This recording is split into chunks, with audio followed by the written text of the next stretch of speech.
Janine Gutierrez, after nga bang punuin ng furniture ang bagong bahay, posibleng magsama na sila ni Echo. Tila papunta na nga sa mas seryosong direksyon ang relasyon ni Janine Gutierrez at Jericho Rosales, lalo na't lumalakas ang usap-usapang magsasama na raw sila sa iisang bubong, sa bagong bahay ni Janine na kasalukuyan niyang inaayos at pinupuno ng furniture. Bagong bahay, bagong simula.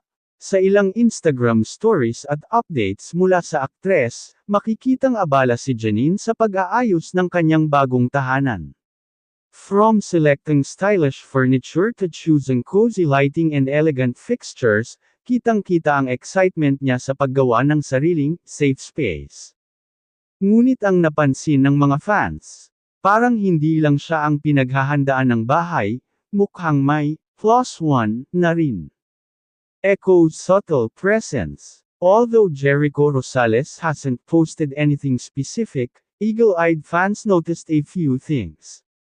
May mga gamit daw na panglalaki sa likod ng isang furniture unboxing video ni Janine. Isa pa, sa isang photo ng sofa, may nakaabang na guitar stand, something Echo always brings along.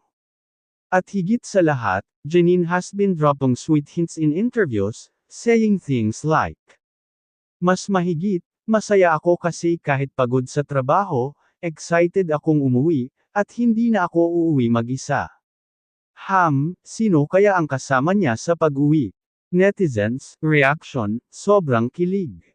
Fans are absolutely thrilled. Mas mahigit, ay grabe, live-in na ba to? Panipi. That's their love nest for sure. Bagay sa kanila, tahimik pero solid. Janine dagdag Echo katumbas home.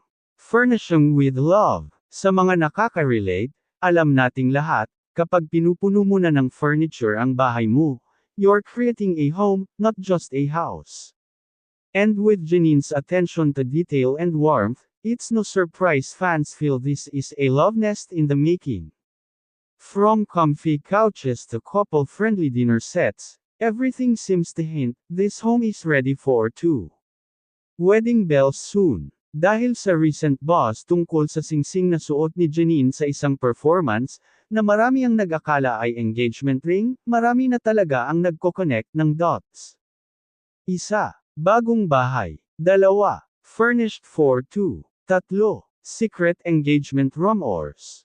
4. Deepening relationship. Could cohabitation be the next chapter before saying, I do?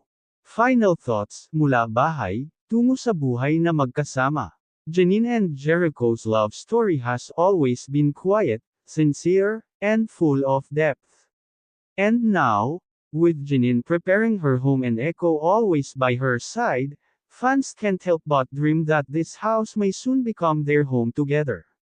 Kung hindi pa sila officially magkasama ngayon, malamang ay malapit na. Abangan na lang natin kung kailan ang housewarming, o baka wedding announcement na agad.